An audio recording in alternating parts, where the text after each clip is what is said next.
for the audio, or you can even watch back. Giving players all the props, or put them on blast. We don't give no hot takes, only talk facts. We're giving all our devotion, riding high on this wave of emotion. Going all out, yeah, cause this is our time. No, ain't no stopping us till we reach the finish line. All in, we came here to win. We're gonna give everything. S-I-C-K on the run. S-I-C-K, sick, sick. On fire, we're ready to fight. We'll bring the house down tonight. S-I-C-K on the run. S-I-C-K, sick, sick. Play it on the car ride, play it when you lounge. X and O's, you know that we can hold it down. Shout out to my man Sammy, got it off the ground. And to all the listeners tuned in right now, got debates, analysis, and speculation. This is sports talk for the new generation. You know where to find us, got a reputation. Sick podcast, your #1 sports destination. Giving all our devotion, riding high on this wave of emotion. Going all out, yeah, cause this is our time. No, ain't no stopping us till we reach the finish line. All in, we came here to win. We're gonna give everything. S-I-C-K on the run. S-I-C-K, sick, sick. On fire, we're ready to fight. We'll bring the house down tonight. S-I-C-K on the run. S-I-C-K, sick, sick. S-I-C-K, it's the sickest podcast. Tune in for the audio, or you can even watch back. Giving players all the props, or put them on blast. We don't give no hot takes, only talk back. S-I-C-K, S-I-C-K, S-I-C-K, S-I-C-K, S-I-C-K, S-I-C-K, S-I-C-K. all in, we came here to win. We're gonna give everything. S-I-C-K on the run. S-I-C-K, sick, sick. S-I-C-K, it's the sickest podcast. Tune in for the audio, or you can even watch back. Giving players all the props, or put them on blast. We don't give no hot takes, only talk facts. We're giving all our devotion, riding high on this wave of emotion. Going all out, yeah, cause this is our time.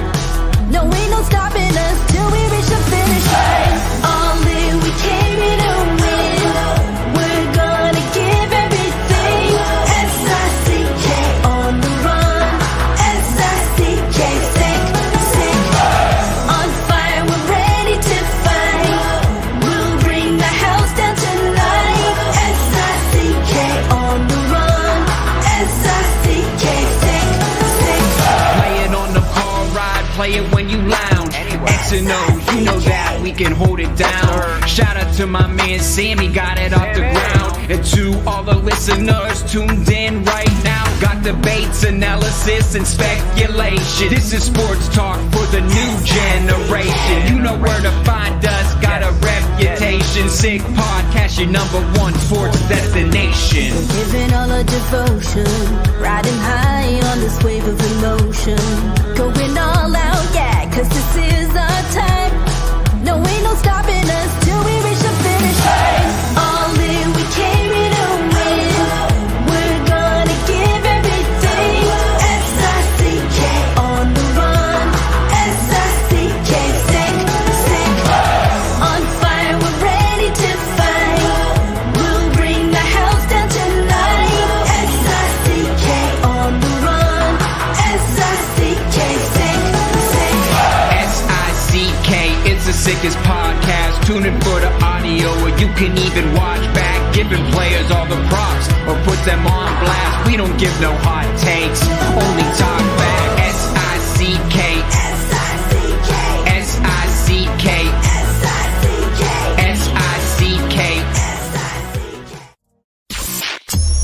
Turn up your volume. Because you're about to listen to The Sick Podcast with Tony Marinero. No. It's with me, Matt Ohayon. The sickest Montreal Canadiens podcast. And now, a 24th Stanley Cup banner will hang from the rafters of the famous Forum in Montreal. The Canadiens win the Stanley Cup. Brought to you by Energy Transportation Group. Driven to be different. La Bittt. Embrace your true nature. And Locage. If the last time you went to Locage was when the Habs won the Cup, it's time you went back to Locage. It's gonna be sick. Good Friday evening, everybody. Tony Marinaro is off. I am in. My name is Matt Ohayon. Thank you for being with us on the Sick Podcast. Sick Podcast brought to you in part by Energy Transportation Group. They are a full leading logistics provider serving all of North America, driven to be different.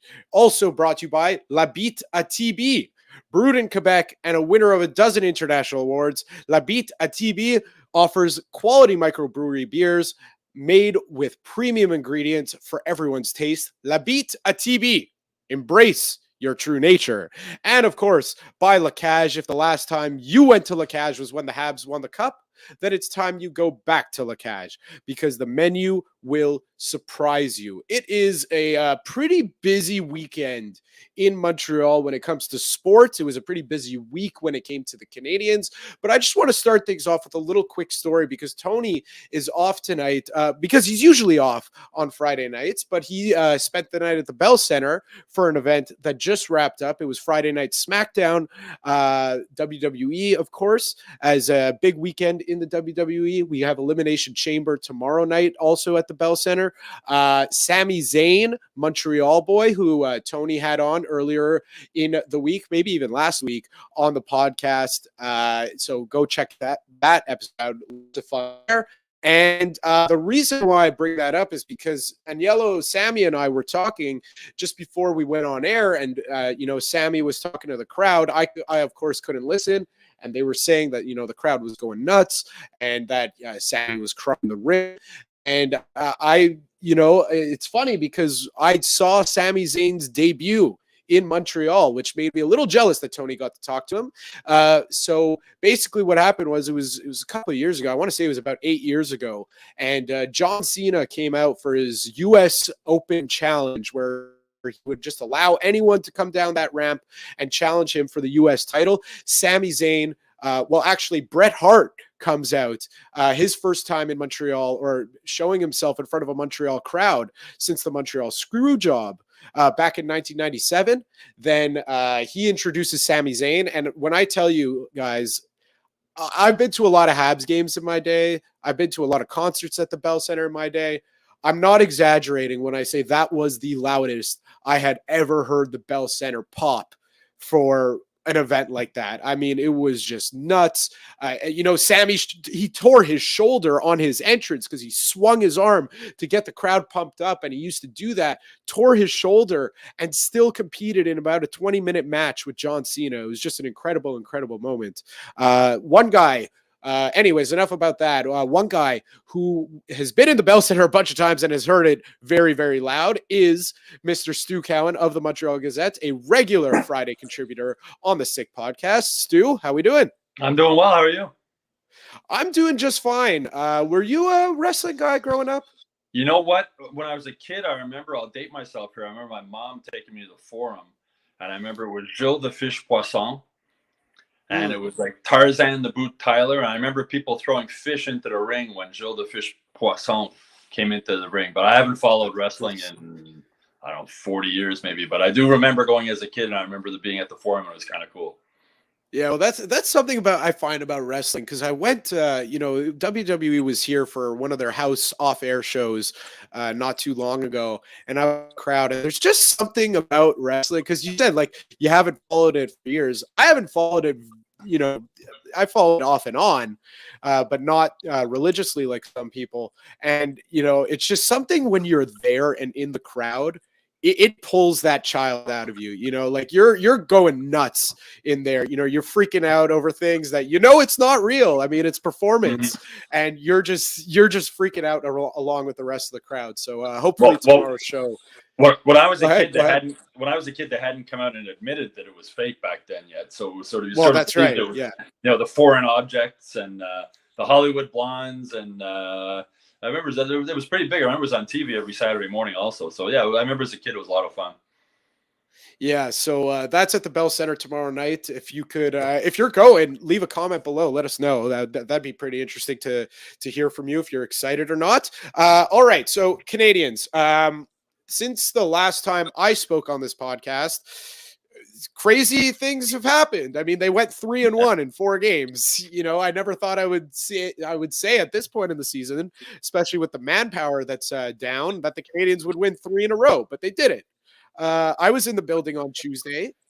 Great game against Chicago, full team win. Listen, the wins and losses, we know, we've been saying it all year, they don't really matter that much, but were there any takeaways from that win? Well, beating Chicago wasn't a surprise. I mean, Chicago is a horrible team. But beating Edmonton 6-2 was a surprise. Nobody expected that. Connor McDavid, no points and -3 in that game.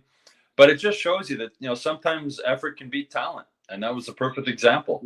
The Canadiens have a lot of guys that, Raphael Harvey-Pinard's playing for his future in the NHL, is 24 years old, 7 goals now in 11 games, I believe it is. Belzile is a guy who's not playing for his NHL future. This is his one chance to play in the NHL. See a guy score his first goal in the NHL at age 31 is quite remarkable, and happy for the guy.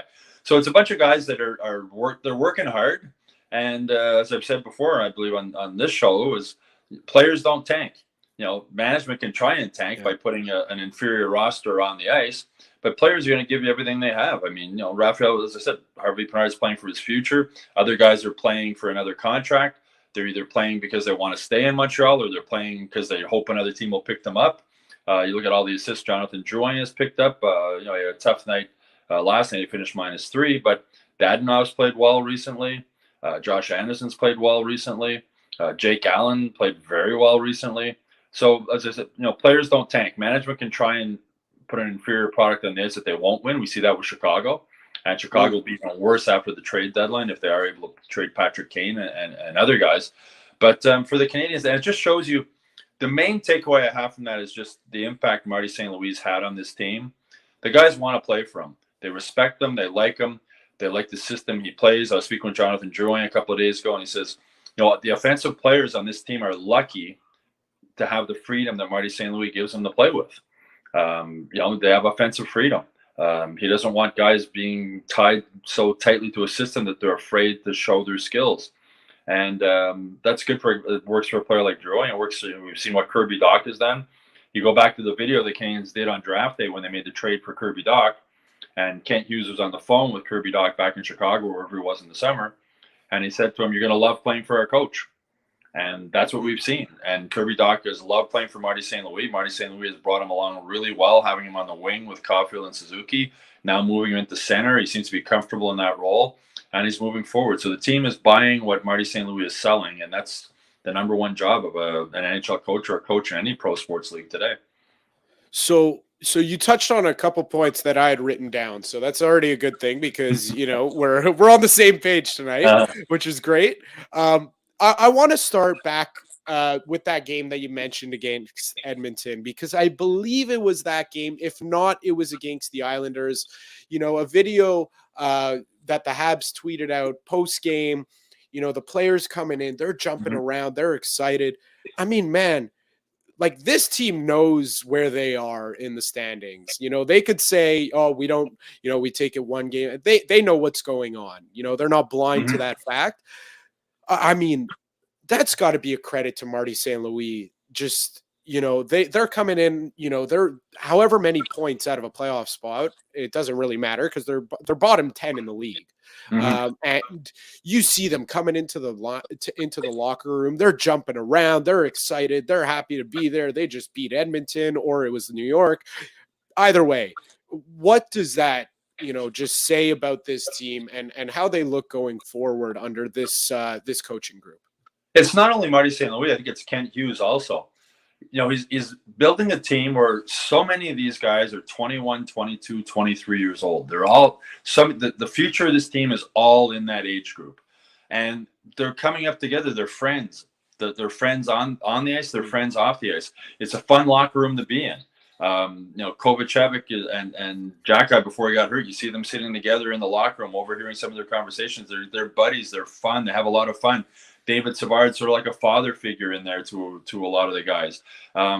Nick Suzuki, sort of the quiet leader. Cole Caulfield, when he was around, was sort of the funny brother, right? The guy was always in a good mood. And the interesting thing is when St. Louis said when Caulfield, what season ended with a shoulder surgery, he said, we don't only have to replace his goals, we have to replace his enthusiasm in the locker room.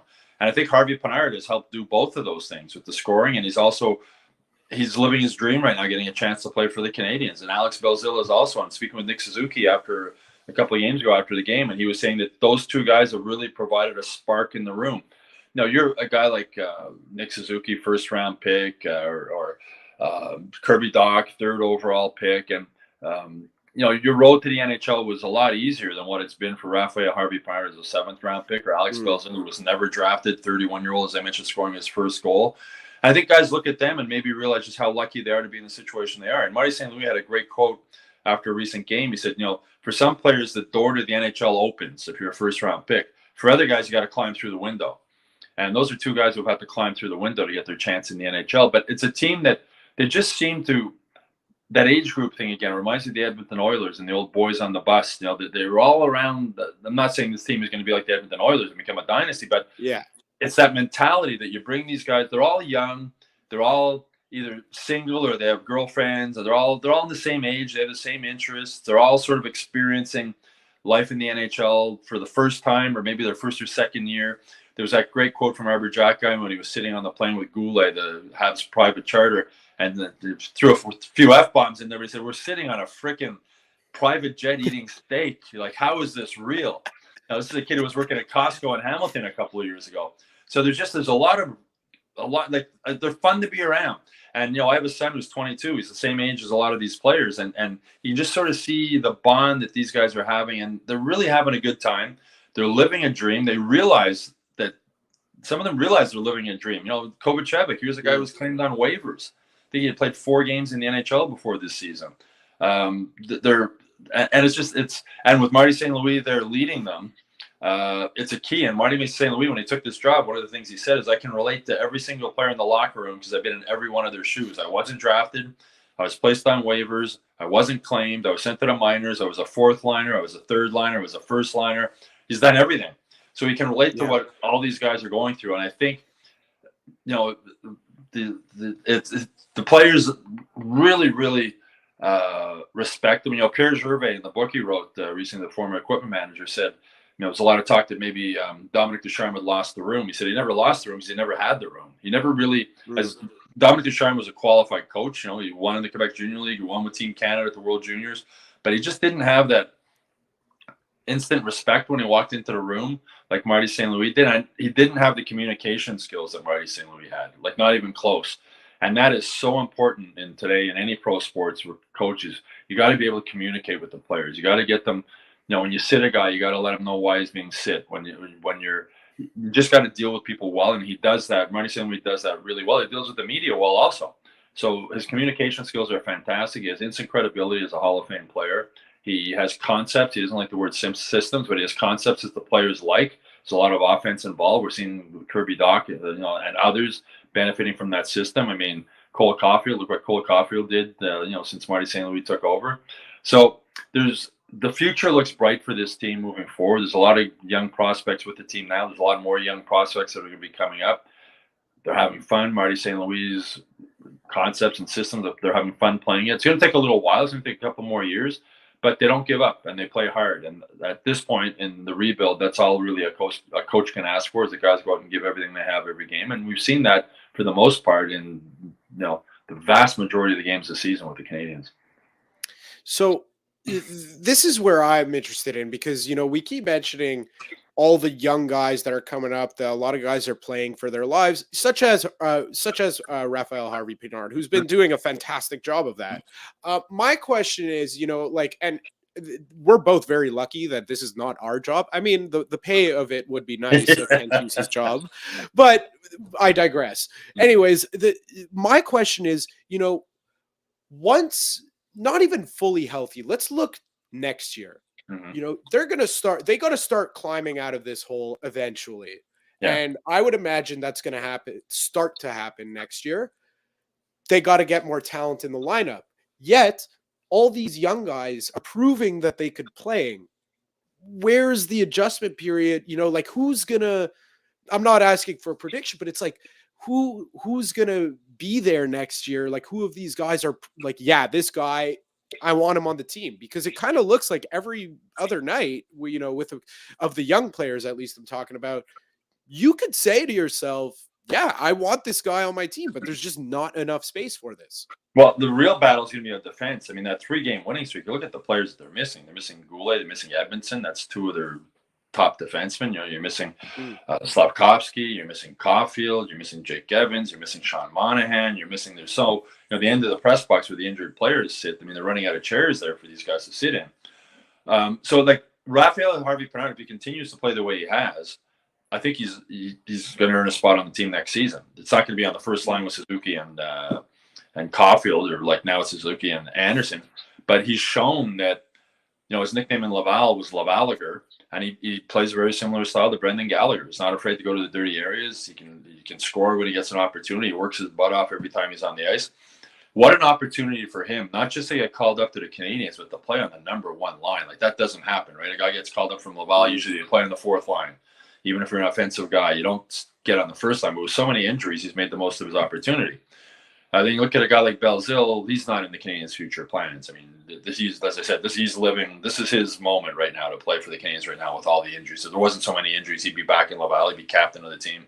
But he's had a good influence in the room too. And Marty saying we talked about that. He's a captain in Laval, and he said he's come up here to the NHL level, and he's been a leader here also.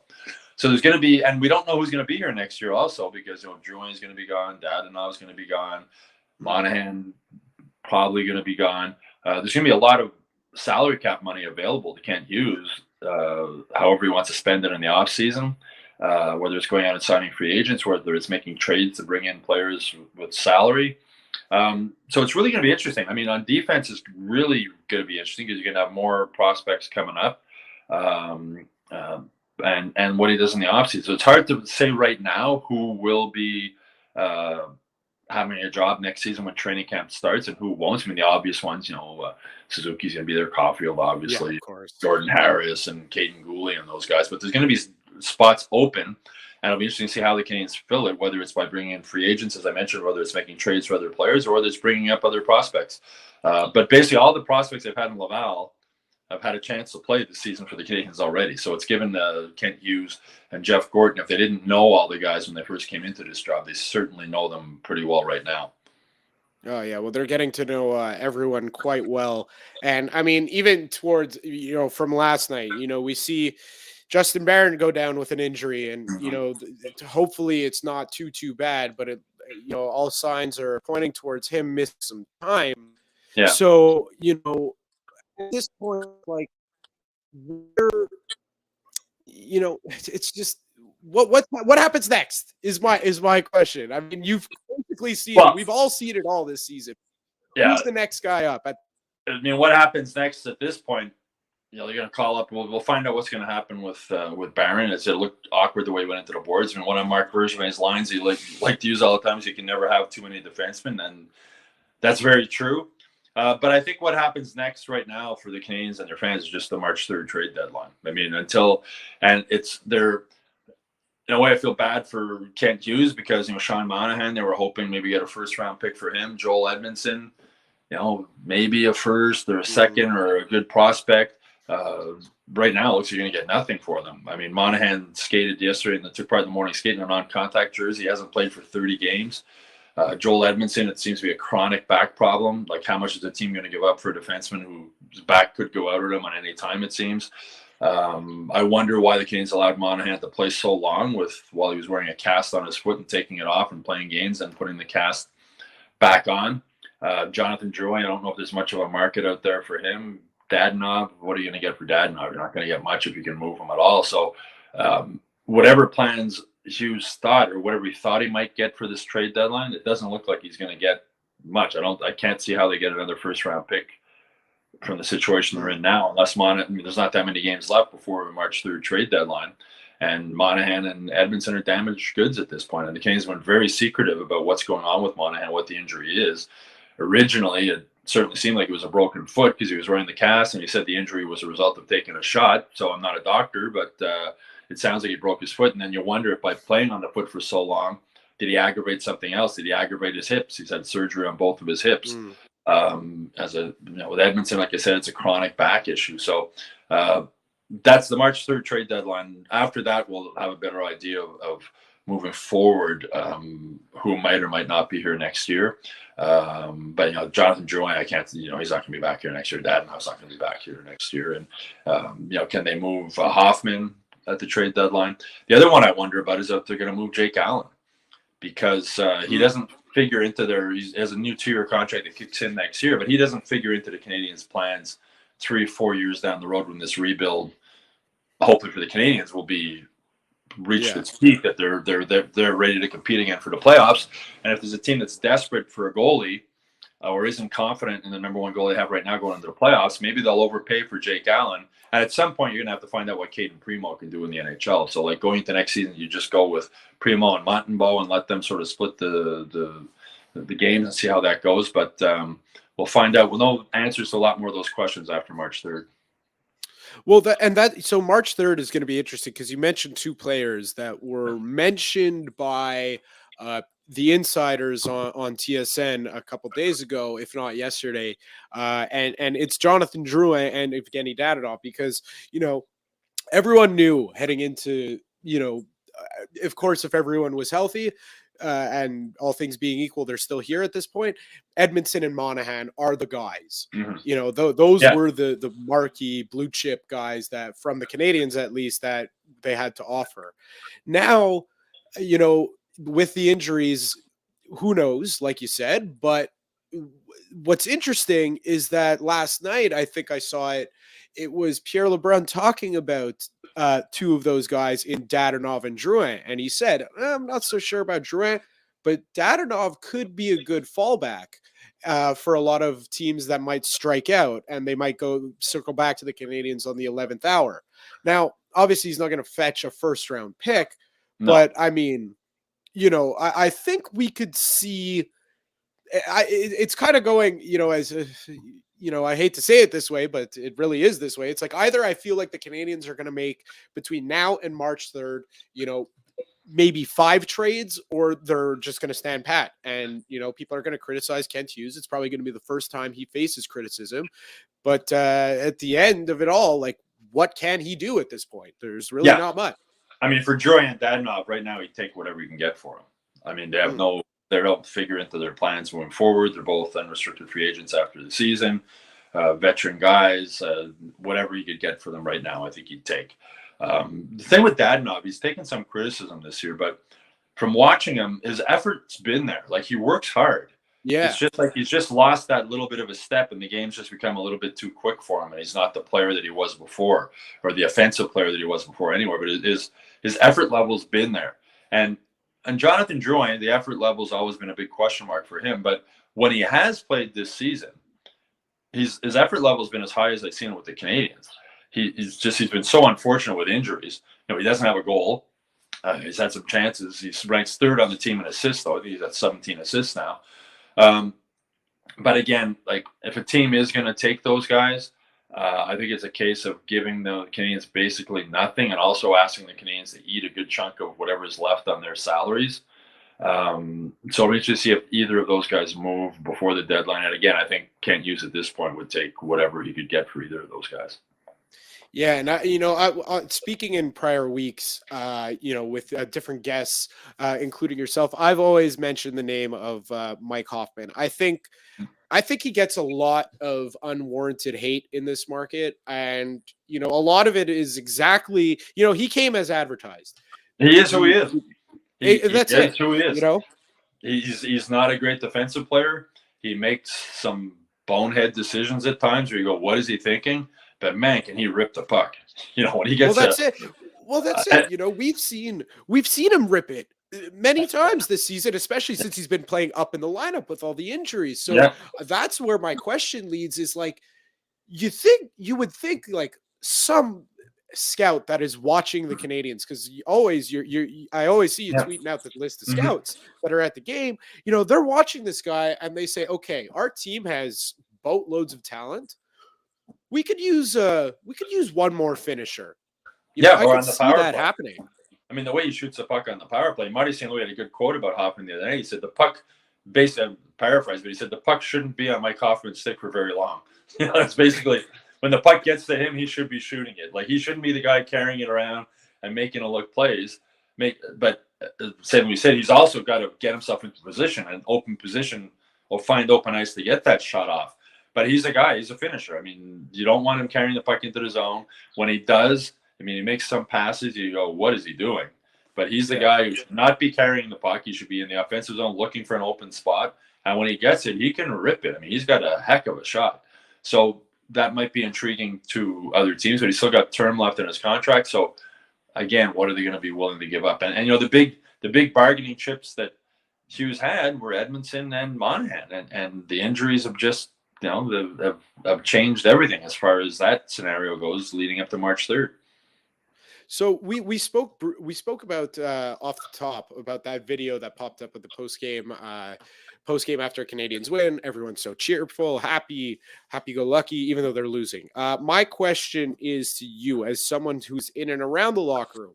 We keep mentioning that March 3rd deadline day. Can you sense, even though we're talking, because it kind of feels like probably not much, if anything, will happen, but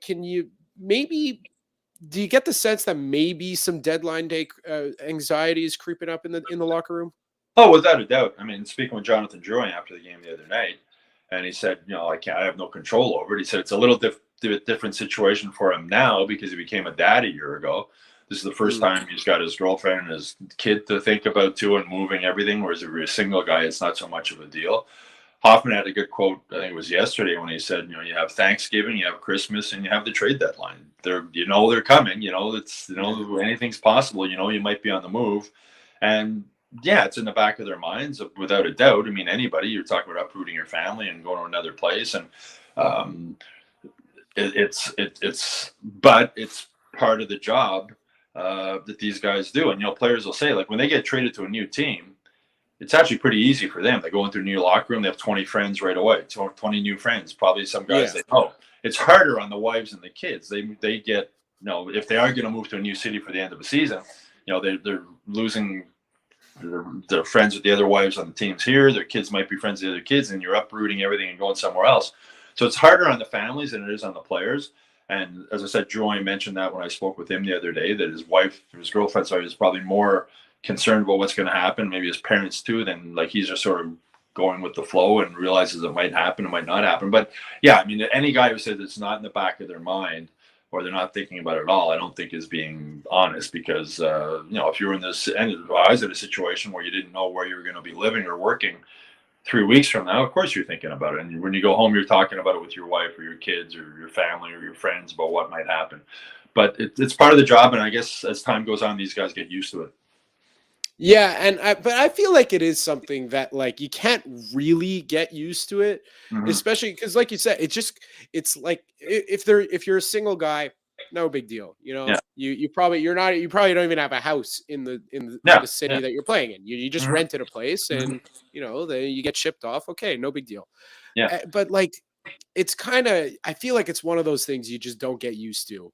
No, as a player, depending on the age you are, your kids are in school. So if your kids are in school in Montreal, you're not pulling them out of school. You're going to go be living by yourself in a hotel somewhere for the rest of the season, right? And then, if you're then finding out, if you're a guy who has a contract expiring, go back to Ben Sherratt last year. He got traded at the deadline. He went to Florida. His family probably either stayed in Montreal or maybe went to Hamilton, where he's from. He went to Florida. He was there, left there, and then he ends up in Detroit. So there's a lot of things going along, and as I mentioned before, it's definitely harder on the family, the wife and the kids, than it is on the hockey player. So let's talk about some more deadline related things, because it's coming up fast. I remember we've been talking about when's the shoe gonna drop, and maybe next week, maybe in a couple days, and like the time is coming quick.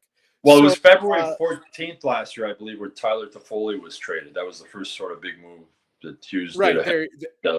So it's right around now. Like now is the time where, I wouldn't be shocked if the Canadiens made a move, Monday or Tuesday this week, depending. Yeah. But again, it's if Monahan and Edmondson were healthy, it would be less of a shock than it is now, right? I mean, like guys like Drouin or Dadonov, there's no rush for other teams to pick guys like that up.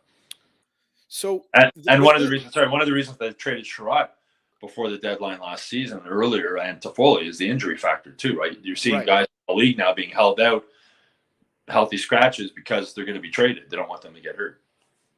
There you go. So one guy who he probably won't be traded. Yeah, he probably won't be traded, but his name has been propping up, every couple days now. It seems like his name is being tossed around on some segment, and I don't know if it's for ratings or if there's some truth there, but there's always, there's always a little bit of truth to these things. Where there's smoke, there's fire. I truly believe that, especially in the NHL. And one guy, the Canadiens have made their stance on him pretty darn clear, which is if you want him, you are going to have to pay. They didn't say he's an untouchable, but they'd like to have him going forward. But if you want him, you got to pry him away from us. And that's Josh Anderson. So have you heard anything of like what that pay the piper price might be? I haven't heard, but just from my own personal perspective, I wouldn't be in a rush to trade Josh Anderson.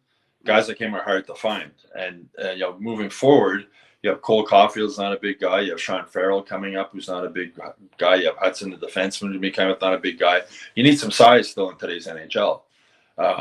You look the other night. I mean, I don't like it when there's a clean hit, and now in the NHL there has to be a fight.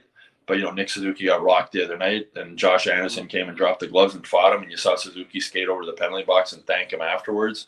Might make a guy think twice the next time, but Suzuki gets caught with his head down, which is what happened at play.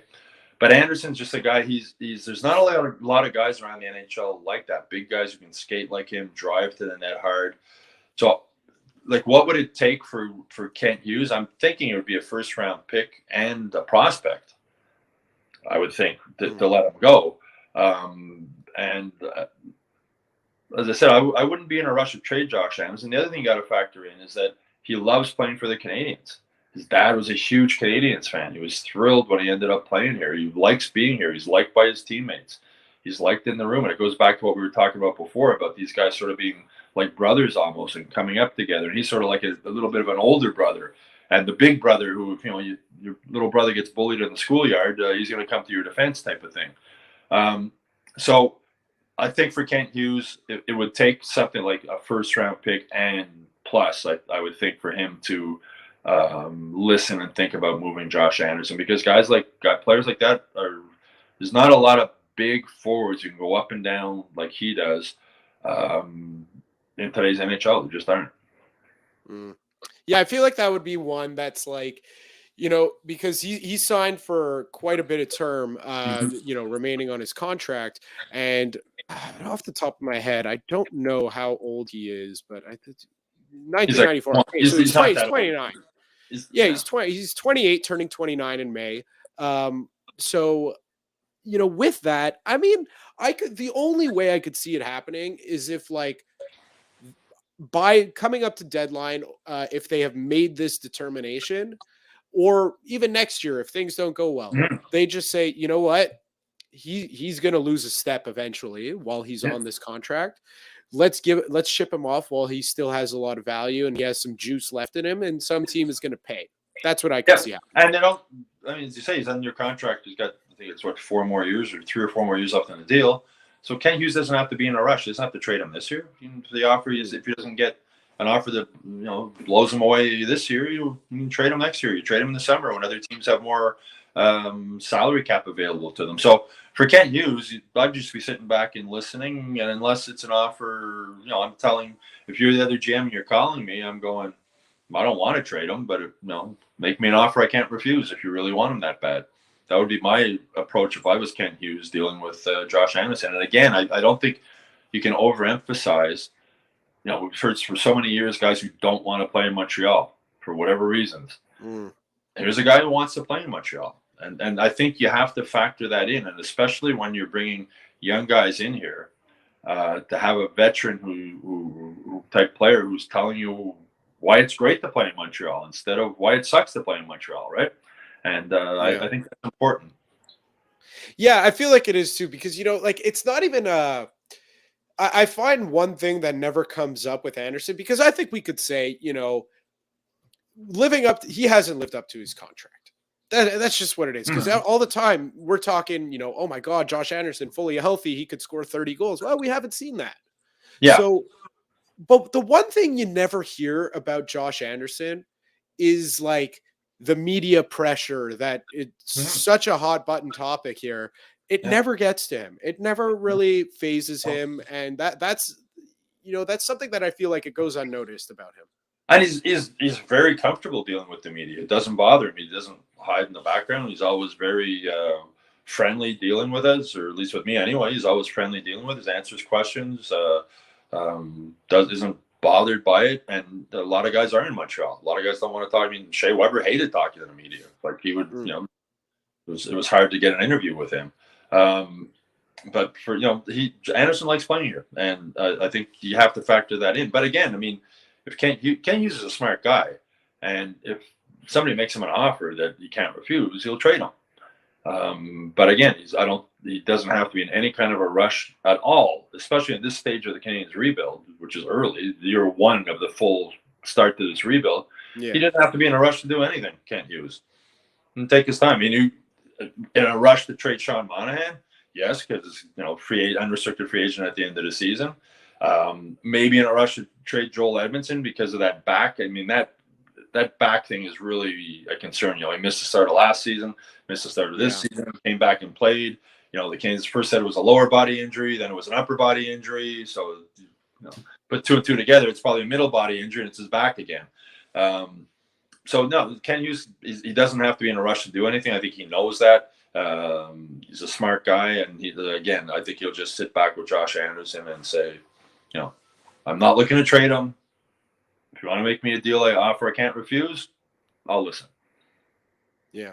The Sick Podcast brought to you by Playground. They have over 600 machines, poker tournaments, and playground casino games, daily promotions, and unmatched customer service.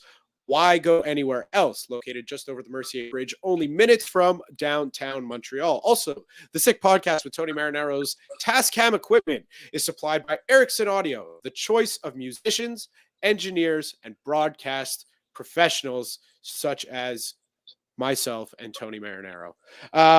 So, Stu, I mean, let's talk a little bit about, elsewhere in the NHL, because I'm interested, because, and we'll relate it back to the Habs, because even, let's say, this is my favorite game.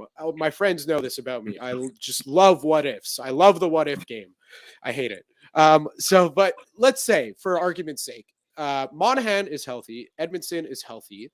The Canadiens are at full strength, and, all the chips are, they're all in play. What do Kent Hughes has always said he's wanted that third first round pick. Mm-hmm. After the trades of Horvat and Tarasenko, even fully healthy, I don't think that's a possibility. Yeah. It kind of feels like the only first round pick that's going to be moved is going to be the one for Patrick Kane, if he moves at all. Yeah, that's a fair assessment. I mean, it's going to be as a healthy Sean Monahan, the way he was playing earlier this season, we continue to play that way right through. I think he probably would have got a first-round pick just because, again, there's no term on the contract at the end of the season. He's a free agent. Canadiens could trade him and re-sign him again. I think with Monahan, and it's even hard to say this, but I mean, maybe the odds are more likely that the Canadiens try and re-sign him now if the trade deadline passes. But the health thing is like, surgery on both hips. And, I think back to when Shea Weber played through that broken foot 2 years ago, and it led to problems with his ankle and then his knee. And, your body, when one part of your body is broken down, you compensate with other parts, right? And with Monahan, was he compensating from his foot? Did that affect his hips again? And, I really don't understand why the Canadiens allowed him to play as many games as they did while he was wearing a cast, taking it off and playing the game. But yeah, at this point, I mean, I don't see the Canadiens getting that third first-round pick leading into this year's draft. And that's another reason when we talk about Josh Anderson. You wait another year, and maybe next year, who knows what the situation is, and you get that extra first-round pick next year instead of this year. And you know what? Let's just to close the book on Sean Monahan. I'm going to ask you your professional opinion for media speak, because you speak this language very well. On that insider trading segment, Pierre LeBrun said, the Canadiens are hoping that Sean Monahan can return sometime in the next 2 weeks. Is that like a blind hope of it, or like has word actually come out that he's improving or anything at all? Canadiens have been so secretive about his injury, which makes me figure it's worse than that. Makes me believe it's worse than it is better, if that makes sense. Like if they knew what it was, I mean, he was back skating a while ago and they said, he should be, but Kent Hughes even said at the midseason news conference, he's very close to returning. Well, that's 3 weeks ago now. Yeah. So there's obviously been setbacks along the way. And again, I wonder if it's related to his hip. As I said, he took part yesterday in the morning skate with a non-contact jersey. But today is February 17th, February 18th. Don't have the schedule in front of me, but there's not that many games left before March 3rd, a handful of games. So even if he does come back, is that enough time to prove that he's healthy enough to go through the end of the season and a playoff grind for a team that wants him for the playoffs? Same with Edmondson. Is 2 games before the March 3rd trade deadline going to give another GM enough confidence that he's ready? And I think one of the reasons the Canadiens have been so secretive with the injuries is because they don't want other teams to know how injured these guys are. I know media members get upset that they're not as straightforward or as that maybe you wish they would be. But again, I think they don't want other teams to know how bad it was. But the more they don't reveal information, the more I think the information is worse than it is better. So I think Sean Monahan is, Edmondson didn't even make this road trip. So, he's obviously not close to coming back. I said Monahan's not ready to take contact yet. So even if they come back now, is 2 games before the trade deadline going to be enough for another GM to be convinced that Monahan is healthy and ready to go? I don't think so. Yeah, and by the way, not for a high exchange, maybe for a 5th round pick or something. They might. Yeah, exactly. Something like totally risk free. Yeah, totally risk free. We'll give you a 5th round pick for Sean Monahan, but we're not to be cut. Why would you give up a 1st round pick or a top prospect for a guy who might play 2 games and be hurt again? Yeah. And just so you know, it's actually 6 games before the deadline. The Canadiens do have a game on March 3rd. It's in Anaheim. That's right. But that's after the deadline. That's exactly the deadline's at 3 exactly. o'clock. Right. So it'll be 6 games between now and March 3rd at 3 p.m. Eastern time. Yeah. It's like you said, it's just not a lot of time for all these guys to impress all that much coming back from injury. But again, it just leads you back to the guys that are here because they're kind of stepping up their game at exactly the right time. And the thing that I find is interesting about Dadonov is that, the playoffs, in a weird way, the game kind of slows down in the playoffs because it's more of a physical game. You're playing way harder and you're finishing every check. So, you find yourself later in a game and it's kind of slowed down a bit, obviously, of course, with the exception of, the all-stars in the league that are playing, but it'll kind of slow you down a bit because, you're taking so many knocks. So to me, it kind of is like, well, we saw what Corey Perry was able to do, with the Canadiens on that run. We saw what Eric Stahl was able to do with the Canadiens on that run. And we saw he kind of brought something different to the table, but we also saw what Yoel Armia could do with the Canadiens on that run. So it kind of makes me think that, maybe, Canadiens retain 50% or whatever the max amount of, salary they're allowed to retain on a player. Retain Dadonov's salary, and then you got yourself, if you get yourself a 4th round pick out of that, I'd be pretty happy with that return. Yeah, and that's the thing with the playoffs too. There's such a veteran players are so important because one bad bonehead mistake can change a series. Think back to Alex Galchenyuk's blind pass in the playoff series when he was with Toronto against the Canadiens. It turned that series. So you want smart hockey players that do smart things with the puck. And Dadonov's one of those guys. And again, Dadonov's impressed me this year. Like, he's worked hard. Just the game has just gotten a little bit too quick for him. So yeah, for a team looking for a veteran guy who he still has some offensive ability. He can score if he gets a chance. He hasn't done a lot with the Canadiens, but to have just that veteran guy on the fourth line that is used to playing in pressure situations, isn't going to make the bonehead play. You can trust him. I mean, it's a big thing for coaching in the playoffs. Can I trust this guy? Can I put him on the ice and trust him? Mm-hmm. And there might be a team there that still has, there's been a lot of scouts at the games watching Dadonov, and I'm sure one of the things they're looking at is, can we still trust this guy? Like, is this a player we can trust? Even though maybe he's lost a little bit of a step, can we trust him in the playoff environment? If the answer to that is yes, then yeah, maybe they do give up a fourth-round pick, and I'm sure the Canadiens would be willing to, as I said, at this point, for Dadonov or Drouin, I think they'd be willing to take whatever they get, and I also think they'd be willing to eat 50% of their contracts to get rid of them. Yeah, to me, the other thing is, I'm not going to, make the case. I'm not going to be an advocate of Jonathan Drouin for another team to take him. Not that other teams are listening to this, but anyway, you know what I mean. But, he's been a playoff performer in the past, with his days in Tampa Bay. Those are long gone. That was a long time ago, yeah. It's a long time ago, but, I feel like there is something to be said about, teams who run into injury problems, not necessarily like the Canadiens right now. It's a bit of an exaggeration of an example, but, a couple guys get hurt in the playoffs. You always hear, this guy's playing with a separated shoulder. There's something to be said about having a guy who could step in and, he's done it in the past and he could do it again if called upon in doses. Yeah, and Drouin, though, that was a while ago, and I think it was only that one playoff run where he had that run. I mean, Canadiens fans who have watched him play, is he really a playoff performer? Mm. You got to wonder about that. For Jonathan Drouin, personally, I like Jonathan Drouin. He's a nice guy to deal with. I think the pressure is really eating him up in Montreal, and it's been really difficult for him. And I think, at this point in his career, he needs a fresh start somewhere else. Whether he's going to get another fresh start somewhere in the NHL, I'm not certain. Like, it might be a case of him getting a PTO, sort of like I mentioned Galchenyuk before. Like, he got, like, I don't know if another NHL team, and factor in all the injuries too. I mean, he's had surgery on both wrists. He had a rib injury also. He's missed a lot of time. He's missed 38 games over the last 2 seasons, I think it is. So, like, what kind of a contract are you going to offer that type of guy? It's not going to be much, right? Yeah.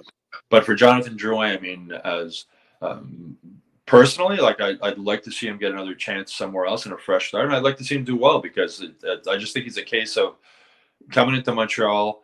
Sergachev played so well in Tampa, which made it even harder on him. He hasn't been able to stay healthy, and as I said, I like Jonathan Drouin. I think he's a good person. I think he's a nice guy, eaten up by the pressure here in Montreal a little bit, and for him, I think a trade at this point, he would never say it. I mean, I asked him the other night, I said, would you, in a perfect world, would you like to be part of the Canadiens moving forward? And he said, yeah, he likes playing for Marty St. Louis. He likes his system. As I mentioned earlier, it's fun for an offensive guy to play in that system. But with everything else that comes along with it, I think it's worn on Jonathan Drouin over the years, and I think we've seen it. Yeah, for sure. And but you know what? It is nice to see, and it should always be recognized, because, like, I'll go to a game with my uncle who has season tickets every now and then. And he'll just, he'll always when he's in the line, when he was in the lineup, because, he also was injured this year at some point, he'll always poke fun, oh, your favorite player has the puck, Jonathan Drouin, and because I know he just does that because it's his least favorite player. Yeah. And like you said, the effort level has been pretty darn high this year for Jonathan Drouin. And, it kind of sucks that it's a bit too little too late for him at this point with the Canadiens. And like, everyone kind of knows that, like, that ship has kind of sailed at this point, but it's just a little too bad. I don't know. Yeah. Well, and it's easy for fans to forget too, that these guys are human beings also. And, when Jonathan left the team in 21, when they're in that Stanley Cup run where he had the insomnia issues and he would go 3 nights without sleeping and stuff like that. And they're humans. And I mean, from my job, I get to know these, get to know them really well, but I mean, you get to know guys a little bit, and, you can tell who are good guys and who might not be the best people. But they're human beings, and yes, they make a lot of money, and yes, they're living a dream playing in the NHL. But as you know, one of my favorite lines, and it's so true, don't judge someone until you've walked a mile in their shoes or skated a mile in their shoes.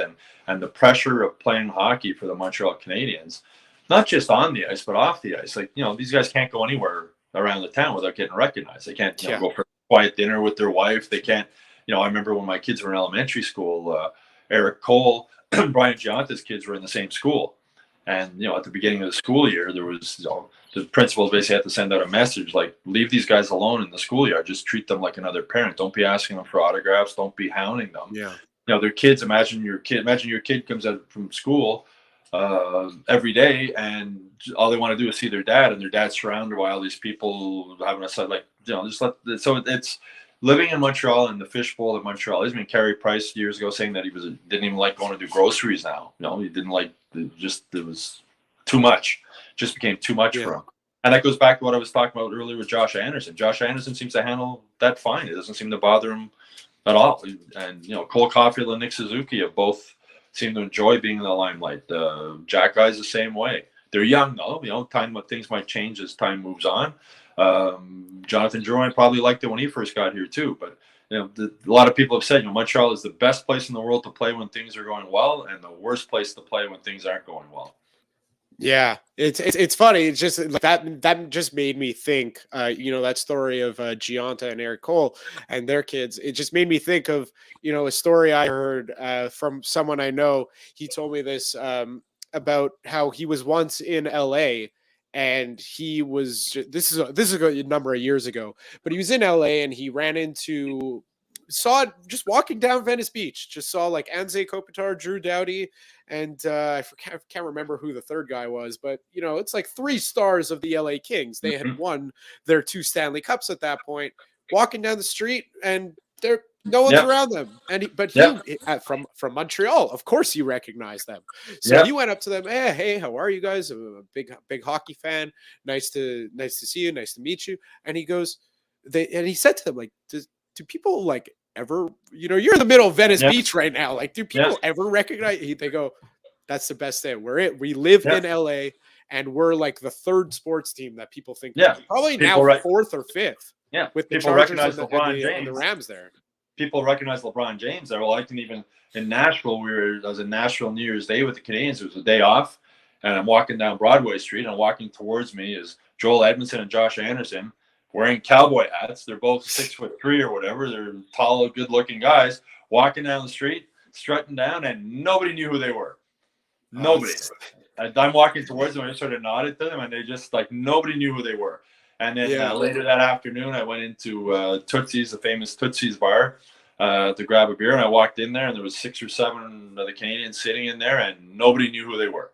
And that's something. It must be just such a nice change of pace. That's something they can't experience in Montreal. I mean, and I remember Bob Gainey when they had that captain's night a few years ago at the Bell Center, and I was speaking with him, and I was like, what was the biggest difference when you came back to Montreal as a GM from when you came as a player?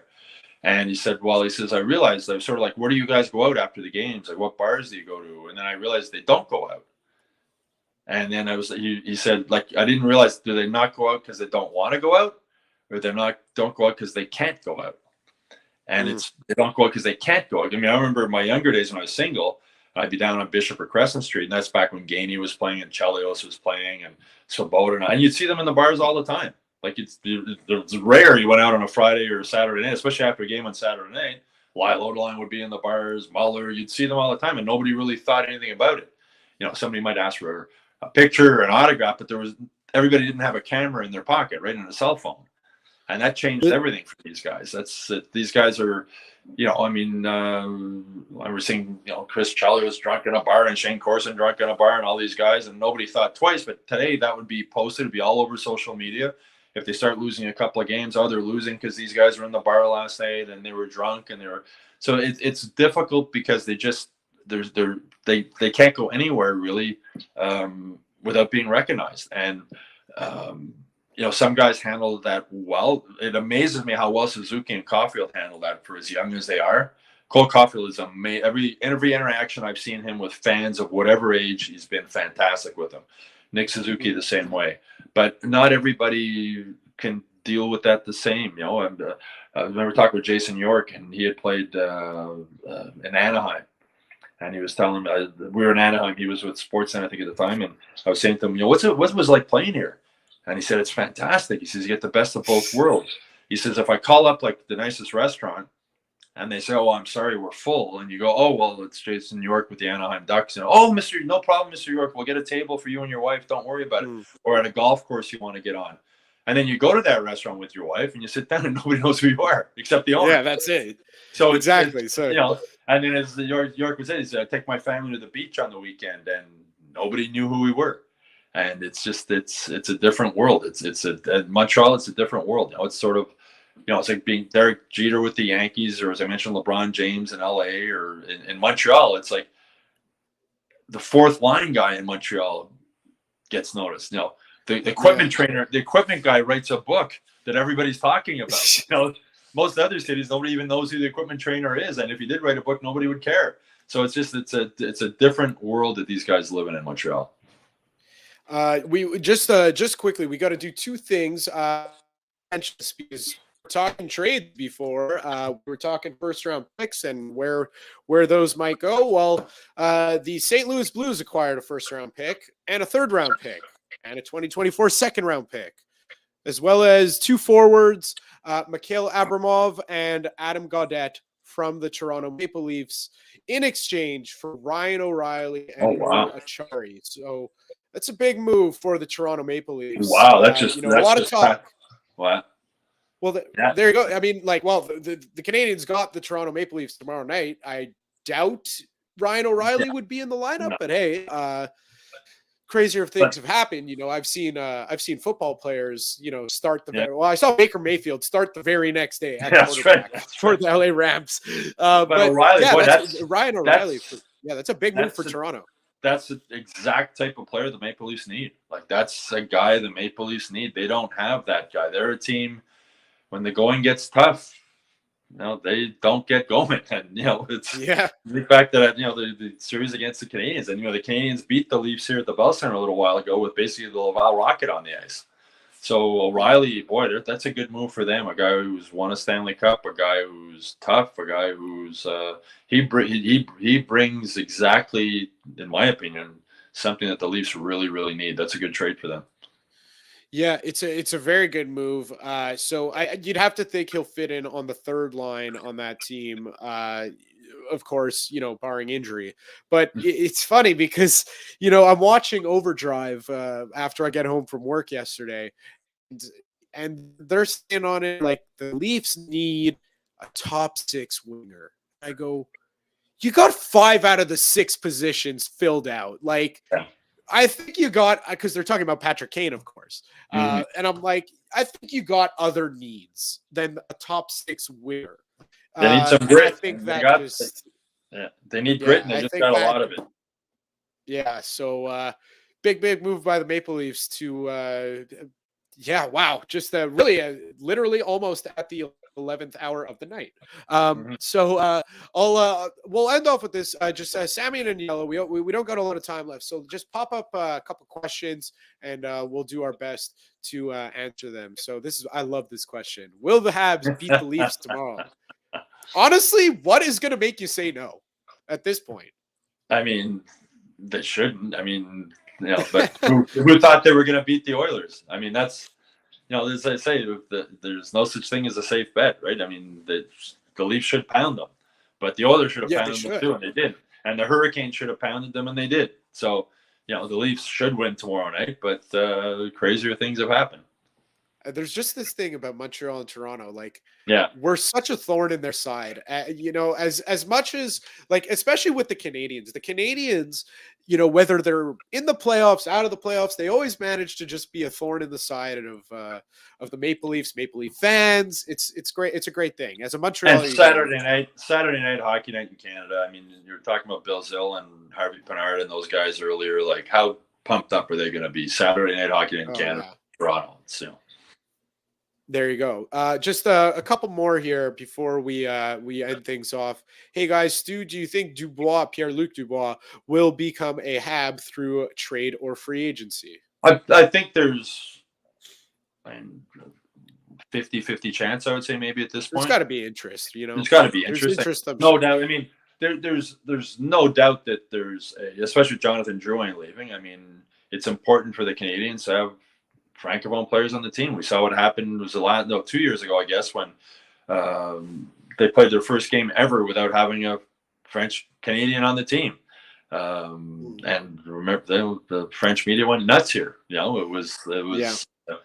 So is there interest there? Sure, but I mean, it takes two to tango in a trade, and what would it take? But I'd say 50-50 chance that he'll end up here. He's certainly a player that would fit well with the Canadiens, not just because he's a local guy and a French guy, but he's also the type of player that would fit in well, I think, with the style of hockey that Marty St. Louis wants to play. I'm going to take two more, and I'm going to just, I'm going to pick them, Sammy and in yellow. So just follow my lead for the words at the beginning of the sentence. This one's from Tony Black on Facebook. Do you think they should bring in a power play specialist? This is an interesting question because, I don't see the Canadiens just standing pat and not making a move at all. They don't have the chips to sell right now, at least at a high price. So can you see them, saying, this guy's about 22 years old.